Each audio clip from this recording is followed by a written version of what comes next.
Ce sont les cycles de la gendarmerie, de la police et des douanes qui vont ouvrir ce défilé.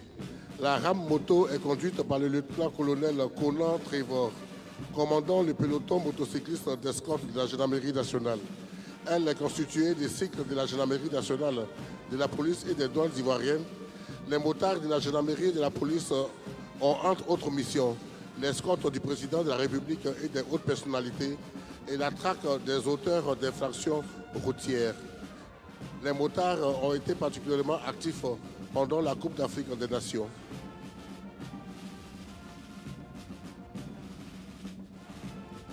Quant aux motards des douanes ivoiriennes, leurs missions sont entre autres la traque des contrebandiers et les escortes douanières. Dans quelques instants, devant vous.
Il convient d'indiquer que le défilé motorisé s'exécutera sur des rythmes nationaux exécutés par la musique, les trois musiques.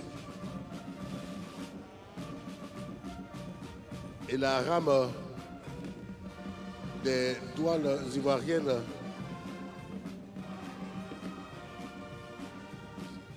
Mesdames et messieurs, avant la rame des douanes ivoiriennes, le peloton motocycliste exclusivement féminin de la gendarmerie nationale. Elles ont été formées en exactement 18 mois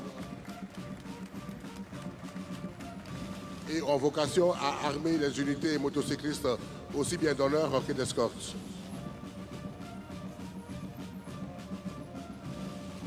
La Direction générale des douanes a renforcé son dispositif de surveillance des fronts lagunaires et maritimes avec des embarcations rapides. Mission, combattre la fraude et la contrebande sur les plans d'eau et les côtes et effectuer des patrouilles de présence.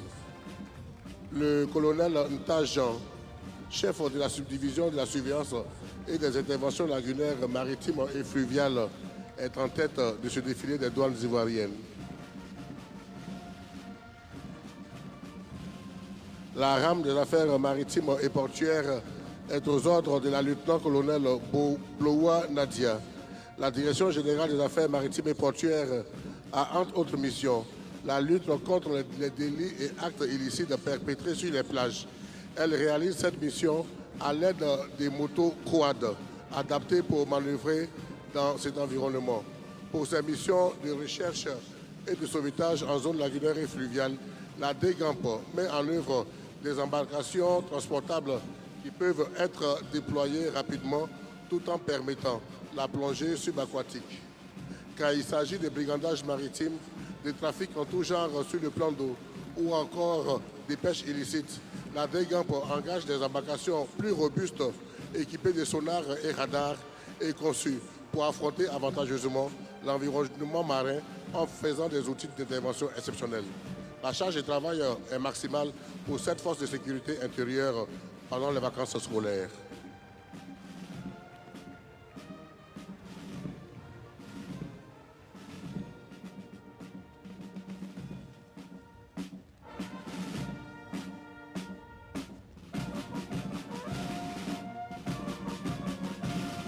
Les moyens de la police nationale sont déployés à travers 3 rames, comprenant aussi bien des moyens d'intervention du maintien de l'ordre que de lutte contre la grande criminalité et de lutte contre le terrorisme. La rame de la police nationale est aux ordres du commissaire divisionnaire major de police, Kofi Frank, directeur des unités d'intervention. Son véhicule de commandement est un blindé léger sur roue qui peut recevoir des moyens létaux. Et la première rame de la police nationale est constituée de la toute récente unité de ce grand commandement, police recours, créée le 20 décembre 2022 et dont la mission est de proposer une sécurité de proximité en œuvrant à la prévention de la commission des délits et crimes. Cela à travers une présence visible dans les endroits fréquentés des grandes villes. La rame des véhicules est aux ordres du commandant de cette unité, le commissaire de deuxième classe, Koné Karim. Les moyens roulants qui arment cette police recours sont essentiellement de la gamme commerciale du fait de leur usage urbain. Point fort, maniabilité, vitesse et souplesse d'emploi.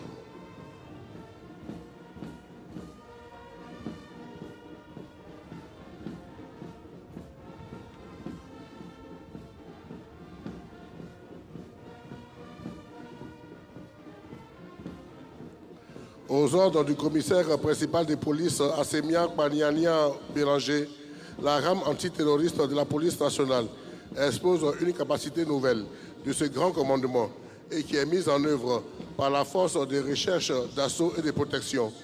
Dans la mise en œuvre de son contrat opérationnel, la frappe engage des moyens adaptés au combat des localités, offrant protection sous blindage et qui dispose de capacités feu, atouts essentiels, vitesse de projection et souplesse d'emploi. Dans cet engagement, la prévention des actes terroristes est essentielle et est possible grâce aux moyens d'observation et de détection embarqués dans le véhicule de protection urbaine. De même, la lutte contre les drones constitue un pan essentiel de la lutte antiterroriste. Elle est facilitée par les véhicules dédiés qui embarquent les technologies les plus récentes en la matière.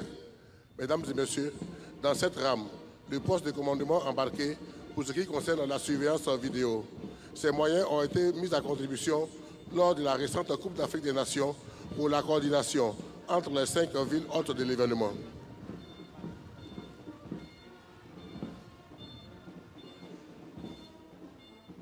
La rame antiterroriste de la police nationale continue de défiler avec les moyens de maintenance des sites de caméras et des moyens de déminage dédiés à la lutte contre les colis piégés et suspects.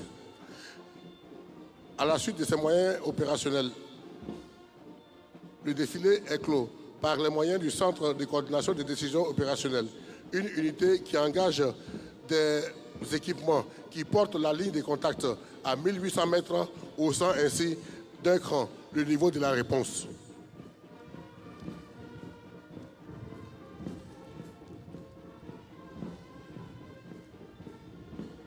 Le commissaire principal de police, Diaby Issouf, précède la rame du maintien de l'ordre de la police nationale qui a la capacité de graduer le niveau de réponse en fonction de la nature du trouble à l'ordre public. Le champ de compétences part du simple mouvement d'humeur aux émeutes graves avec usage d'armes à feu.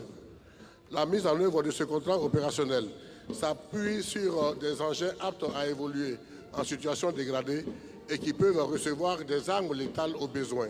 Quant aux blindés légers, ils ont vocation à protéger les troupes d'intervention jusqu'au lieu de la mission en conservant une capacité de riposte à d'éventuels tirs directs. Le premier dispositif permet aux autres intervenants de prendre la relève, ceux en charge de la gestion des foules, dont les véhicules d'une capacité de 12 hommes permettent un stationnement prolongé en environnement volatile. En clôture du défilé de la police, le véhicule lance-eau, décisif face aux foules les plus survoltées, peut également délivrer des gaz lacrymogènes. Et au cas où les manifestants voudraient l'incendier, le VLE dispose de façon autonome des moyens d'éteindre le feu.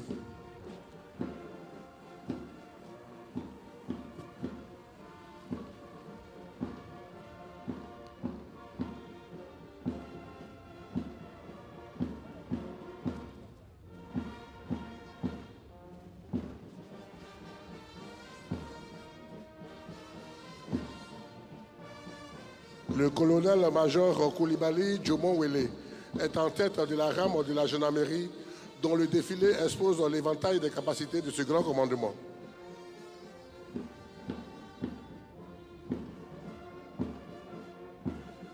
La première sous-rame est dédiée au maintien de l'ordre de la gendarmerie. Elle défile en arrière du chef d'escadron, Touré Mouloud. Les moyens qui vont se succéder à ce défilé montrent la gradation dans l'usage de la force. Dans ses missions de maintien et de rétablissement de l'ordre, la gendarmerie utilise des moyens non létaux, mais qui offrent protection au personnel engagé. Ils ont pour eux souplesse d'emploi, aussi bien en zone urbaine qu'en rase campagne. Et en fonction de l'environnement, des moyens plus robustes peuvent être engagés, lesquels peuvent être dotés selon la menace d'armes acoustiques, des réducteurs de barricades et des lanceurs de grenades en appui aux unités mobiles. Pour le rétablissement de l'ordre, le fourgon lance-eau se révèle particulièrement utile pour disperser les rassemblements les plus hostiles, réduire les abattis afin de rétablir la circulation. Le fourgon est doté d'un dispositif d'auto-extinction, un atout précieux en situation dégradée. Et quand vient à s'élever le niveau d'hostilité, mesdames et messieurs, le blindé Springbok vient rappeler que force doit toujours rester à la loi.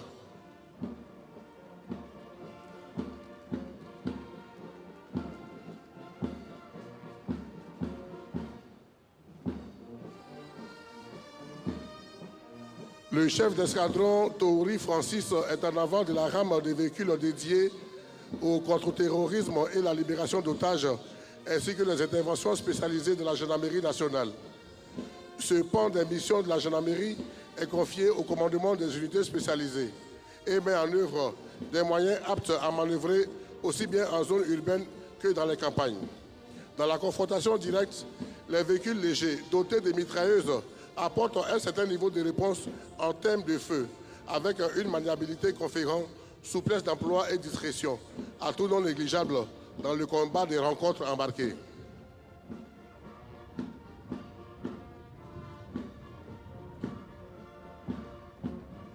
Les moyens nautiques constitués d'embarcations de dimensions variables permettent à la gendarmerie de remplir des missions dans les eaux intérieures. Interception d'embarcations suspectes, patrouille sur le plan d'eau, intervention et escorte sont quelques aspects des capacités que confèrent ces équipements.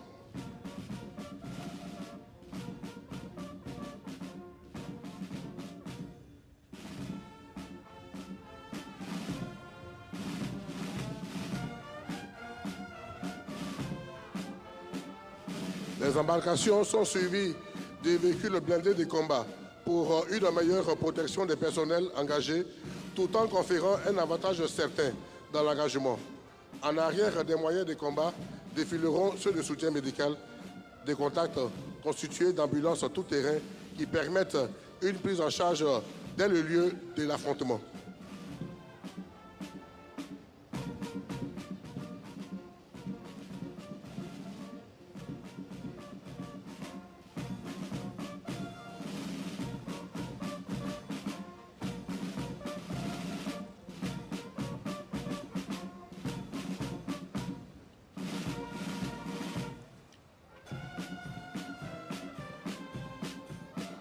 Quant aux porteurs polyvalents poids lourds, ils œuvrent grandement aux acheminements logistiques et aux évacuations des matériels.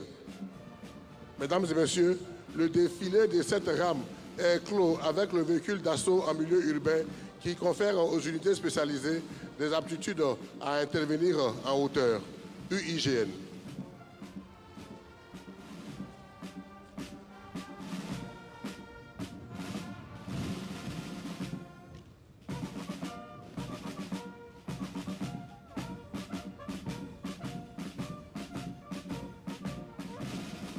La gendarmerie a également une mission de concours aux armées dans le cadre de la défense opérationnelle du territoire.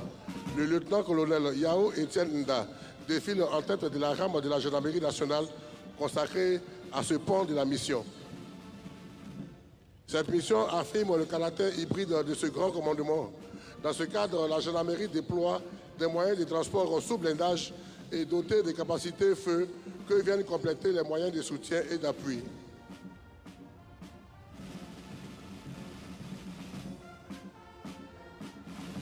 Les blindés sur roues s'adapte parfaitement au théâtre qui requiert robustesse, protection contre les mines et tirs directs, en plus de disposer d'une grande capacité d'emport en personnel.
Les moyens dédiés à la logistique en termes de DOT de la gendarmerie nationale comportent toute la chaîne de soutien des théâtres, au nombre desquels les moyens de levage et de transport d'engins et enfin les moyens de combat anti-aérien embarqués sur véhicules légers, les bitubes ZU-23.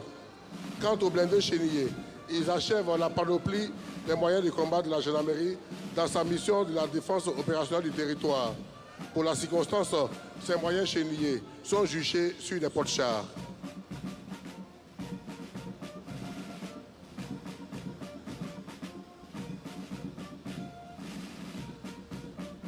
La rame médicale pour un soutien médical de contact et la rame d'appui embarquée sur véhicule léger tout-terrain, le bitube ZU-23, efficace dans la lutte anti-aérienne à toute arme.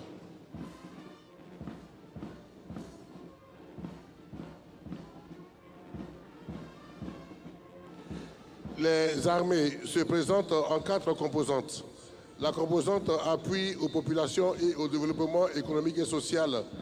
La composante protection de l'économie. Celle dédiée à la défense de l'intégrité du territoire. Celle de la projection sur des théâtres extérieurs sur ordre de son Excellence, Monsieur le Président de la République.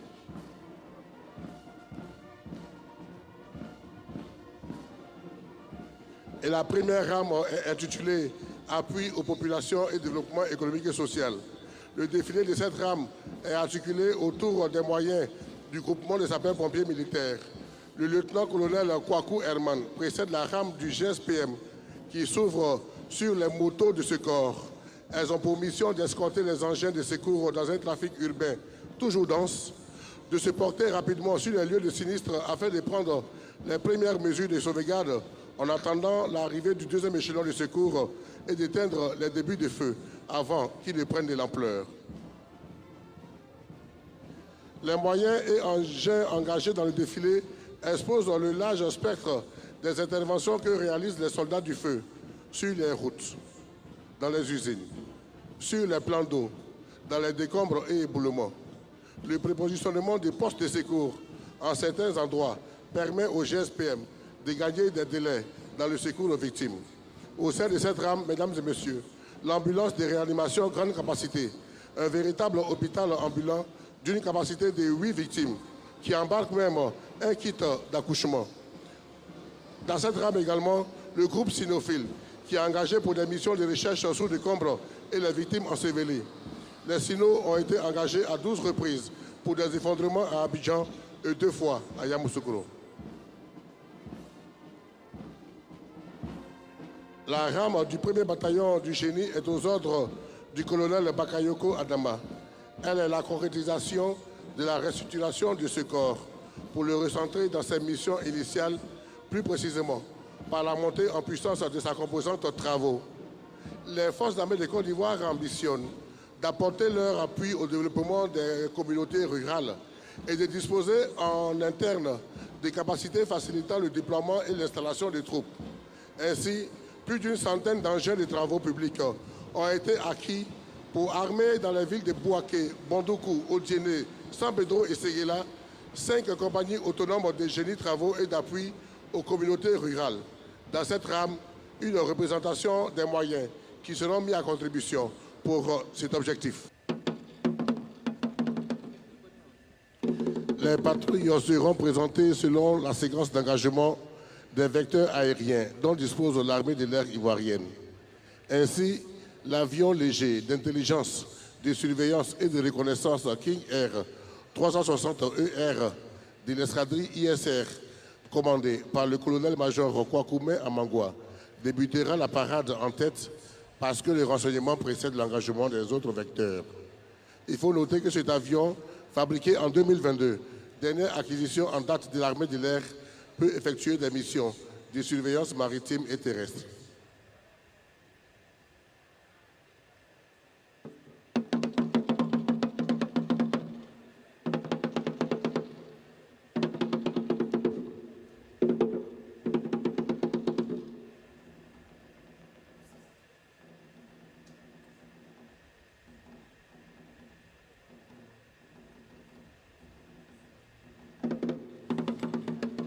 À 1 minute d'intervalle, une patrouille de 3 avions de transport tactique, dont un CASA C-295 et 2 Antonov AN-26.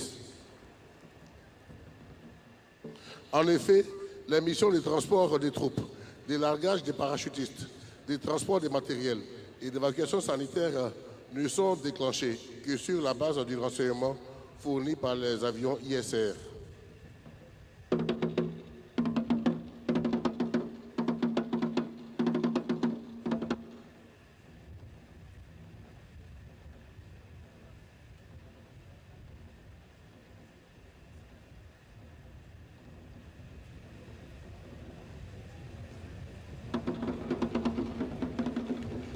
Enfin, une patrouille de l'escadrille d'hélicoptères commandée par le lieutenant-colonel B. Florent en clôture de la parade. Elle est composée de 4 hélicoptères de manœuvre H-125 en formation dite double persienne décalée vers la droite et d'un hélicoptère d'attaque Mi-24 en formation avec un hélicoptère de transport tactique Mi-17 pouvant être équipé au besoin d'un fusil mitrailleur de type Gatling. Les hélicoptères H-125, nouvelle acquisition de l'armée de l'air, datent de 2023 et peuvent être équipés des paniers de roquettes de type LA-707H haut manœuvrés avec des tireurs embarqués en vue d'effectuer des missions de reconnaissance offensive, d'appui-feu, d'escorte de convois, des mesures actives de sûreté aérienne.